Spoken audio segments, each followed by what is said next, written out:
Welcome to this edition of the Head to Head Podcast. I'm your host, Cam McKinney. This is episode number 98 of the podcast. In this edition of the podcast, I'm talking about the Green Bay Packers drafting quarterback Jordan Love in the first round. And the significance of this is, of course, that they already have a quarterback, and his name is Aaron Rodgers. And not only did they draft Jordan Love, they traded up to acquire him. So they, of course, are looking to groom him to be the quarterback of the future. Like, I've heard every TV analyst this week talk about this move, criticize this move, and some of them will defend it by saying, well, this doesn't mean that Jordan Love is going to get a chance to be the Green Bay Packers quarterback. That's absolutely what it means. You don't draft a quarterback in the first round if you have no intention of him being your future starting quarterback. This idea that Love is just going to sit on the bench for 3 seasons and never get a chance to start a game is ridiculous. And it's what some ESPN analysts are saying, like he's never going to get the chance because they have Aaron Rodgers. I think how we treat the position is changing, though. Like, I don't think quarterbacks get 5 years to become good anymore, but Jordan Love, at the very least, will get a chance to play, and I have no doubt that he will be on the roster in a time where Aaron Rodgers will not be. That's where this is headed. I think the statement is in the pick. The Packers are coming off a season where they are 13-3, and they went to the NFC title game. They are making a statement that they are looking towards their future, and while they might have some current success with Rodgers, they have their eyes in the future, and their future is Jordan Love. I don't see how you could argue that, because they blatantly showed Aaron Rodgers they're not going to draft you a weapon, a wide receiver, or offensive lineman to help you in the current. They are looking to help themselves in the future. The statement was in the pick. To have arguments about it, about what it means, to me is ridiculous, because we don't really have to talk about it, because the statement is the pick itself. And then you have the parallels between Rodgers and Favre. I mean, there are so many similarities between their careers right now. Both of them have won 2 MVPs. Both of them have won 1 Super Bowl. And now, both of them were 36 years old when the Packers drafted another quarterback. That's right, Brett Favre was 36 years old when the Packers brought in Aaron Rodgers. Now Aaron Rodgers is 36 years old, and the Packers are bringing in Jordan Love. There is also some major differences, though. Like, Brett Favre was talking about life after football, and Aaron Rodgers has talked about playing till he was 40. And the year before they drafted Aaron Rodgers, the Packers went 4-12 with Brett Favre, so maybe he was past his prime anyway. I mean, last year, the Packers went 13-3 and within 1 game of going to another Super Bowl with Aaron Rodgers as their quarterback. And while, yes, it's obvious that Aaron Rodgers isn't quite the MVP level caliber player that he used to be, he still had flashes of being pretty good last season. He had a 6 touchdown game, and I also think it's worth noting this was his first season with Matt LaFleur as his coach. So it seems reasonable to think that he could improve in year 2, 3, or 4 with Matt LaFleur as his coach. I don't have issues with them drafting Jordan Love. I do have issues with their lack of putting talent around Aaron Rodgers. This is not the first year this has been an issue. In his entire history with the Packers, this stat has been floating around lately. He has thrown 1 touchdown to a first-round draft pick. That is horrendous. Also, the Packers are never legitimate free agent players. They have never brought in talent in the offseason around Aaron Rodgers. So really the only way for the Packers to improve is if they draft well. And because they use their first round draft pick on Aaron Rodgers' successor, most likely, guess what? The team will most likely not improve. They have Devontae Adams. He's a pretty good wide receiver, but their second target right now is Devin Funchess. And that, quite frankly, is not good enough to get back to the NFC title game or to win a Super Bowl. Throughout Brady's career, we've talked about his lack of weapons. What about the lack of weapons for Aaron Rodgers? I mean, at least some years, the Patriots have brought in elite wide receivers like Randy Moss. But even going back to the Brett Favre era, the Packers have never brought in legitimate wide receiver free agents. They never brought in a T.O. for a year, a Chad Ochocinco, no one of that caliber. They have had to draft people, and the best receivers that Aaron Rodgers had played with is Greg Jennings, Devontae Adams, Jordy Nelson, and while those are really good wide receivers, they are not Hall of Fame caliber wide receivers, and they probably had really great stats because they were playing with who? Aaron Rodgers. My point being is they have never brought in great wide receivers to play along with Aaron Rodgers in the offseason like most teams would if they had a quarterback of that caliber. And I also think that's a symptom of having a great quarterback. You have Brady, you have Manning, you have Favre, or you have Aaron Rodgers. You start to lean on them so heavily that you believe that they can make anyone a really good player, and you ignore that they probably need more help than what you're giving them.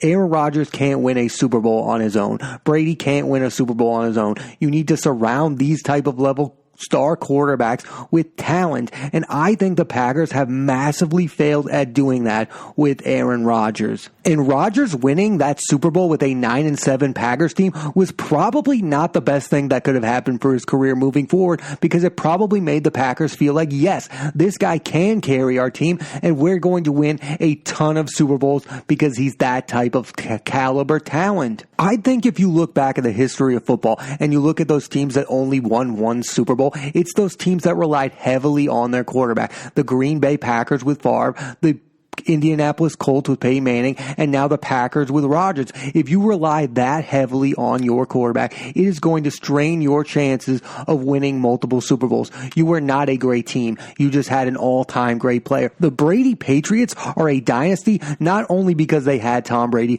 but they also had a great team around him to win multiple Super Bowls. The Montana 49ers were stacked with Hall of Famers. The Pittsburgh Steelers with Terry Bradshaw were stacked with Hall of Famers. Aaron Rodgers has not played with a lot of Hall of Fame caliber talent around him. I also find it funny when people start to say, wow, Aaron Rodgers has a massive ego. Guess who created that ego? The Green Bay Packers, because they made him believe that they could do anything with just him as their quarterback. If you don't surround him with talent and he still puts up massive stats and makes you a winning caliber team, he's probably going to gain a gigantic, enormous ego because you made the team's success all based off of him. So the Green Bay Packers created this monster because guess what? They made it all about their quarterback. And teams that win a lot don't make it all about the quarterback. This is not Aaron Rodgers' fault. This is the Green Bay Packers' fault for only winning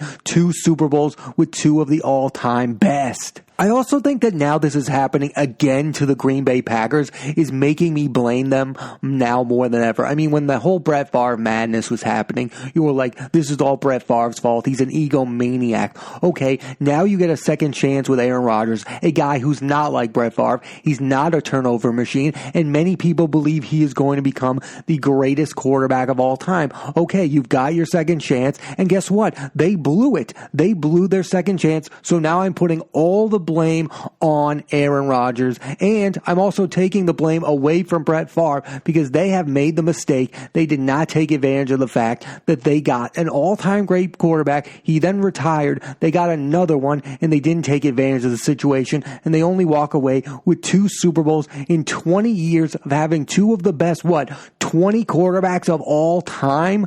I look at them the same way I look at the Colts. Like I give them credit for getting Peyton Manning and Andrew Luck, but the mistake was only winning 1 Super Bowl in that run. And like both teams put too much pressure on their quarterbacks. Each and every year we're about, will Peyton Manning put up stats? Will Brett Favre put up stats? Will Aaron Rodgers put up stats? Will Andrew Luck put up stats? Those guys would have to single-handedly ball out for us to win Super Bowls. I mean, I guess there's a fair argument to make that when you're paying Aaron Rodgers so much money that you can't afford to bring in big free agents. But there was a point when early on he was a starter and he wasn't making big money, and the Packers have never been interested in bringing in big time free agents to help win a Super Bowl. I mean, yes, occasionally during the Rodgers era, they brought in Julius Peppers, way past his prime. They brought in Jimmy Graham, way past his prime. They've never brought in a high caliber free agent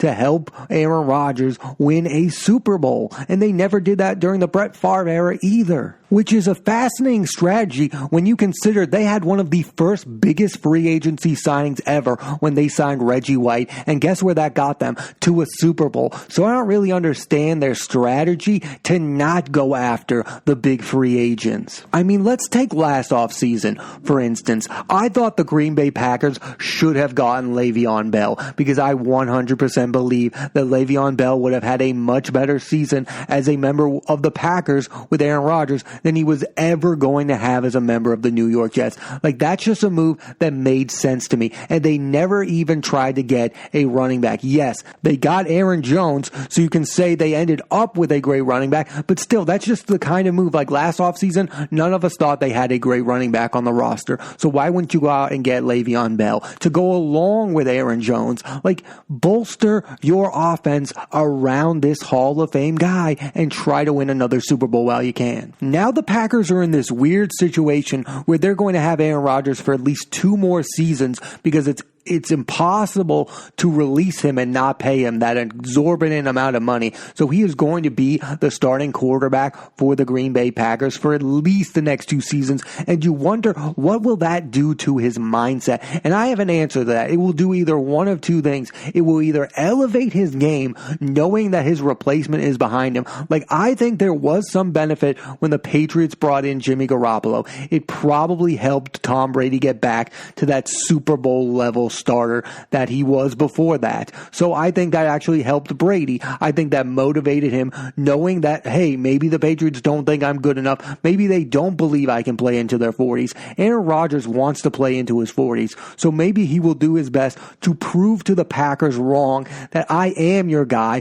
well into my 40s. Or it could do the opposite. It could make him paranoid and think about his next step and try to get out of his situation with the Packers. Maybe he will demand a trade. I think the latter is more likely because I think Aaron Rodgers is probably super frustrated that he's coming off this season where he gets oh so close to his second Super Bowl appearance. And what do the Packers do in their first round? They draft his successor. Like, that's got to drive you insane. And add that up with the little they've done this offseason. Like, all they've done is added a wide receiver who's average in Devin Funchess. I mean, again, that's all the Packers have done this offseason is get Devin Funchess. So now it's Aaron Rodgers. He's still got Devontae Adams, but that's about all he's got. He's got Devontae Adams and Aaron Jones, and the rest of his offense is average at best. And while some people might think that last season was a fluke for the Packers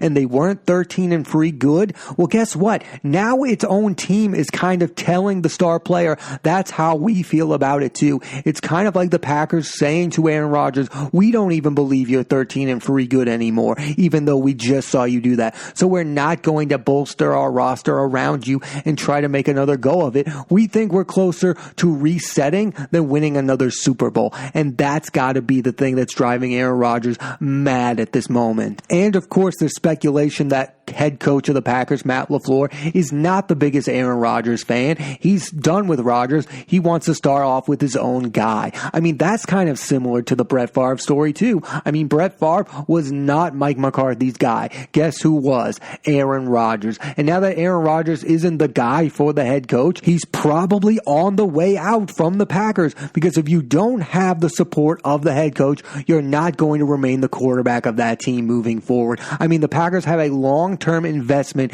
in the head coaching career of Matt LaFleur. They no longer have that decade-long investment that they had in Aaron Rodgers, so they're going to pick Matt LaFleur's side over their Hall of Fame quarterback, and probably rightfully so. The issue with the Packers is not that they're going to move on from Aaron Rodgers too early. It's that I have zero faith that they'll move on from him in the right way. Like, I don't believe in them to build around Jordan Love either, because again, they've had 2 of the best quarterbacks of all time in Brett Favre and Aaron Rodgers, and again, they've only won 2 Super Bowls with them. So now I have zero faith that they can build a winning team with a quarterback who's not as good as those 2. I think the Packers are going to come to a realization in the near future that they don't have a quarterback who's as good as Aaron Rodgers and Brett Favre. And when they don't build around Jordan Love the way they didn't build around Aaron Rodgers and Brett Favre, they probably won't have winning seasons or win another Super Bowl. I don't think they'll get away with it for a third time. You can say what you want about Aaron Rodgers and his decline, but I believe there are very few quarterbacks who go 13-3 with that level of talent on the Green Bay Packers roster. I don't think an average level quarterback would win 13 games with that Packers roster last year. Nobody saw that coming. I think that's what Aaron Rodgers still has. He has the talent to win football games and win with teams that he probably shouldn't. How many years have we watched the Aaron Rodgers-led Packers and gone, wow, he's so much better than the team around him. He's elevating them. Will Jordan Love be able to elevate the Packers?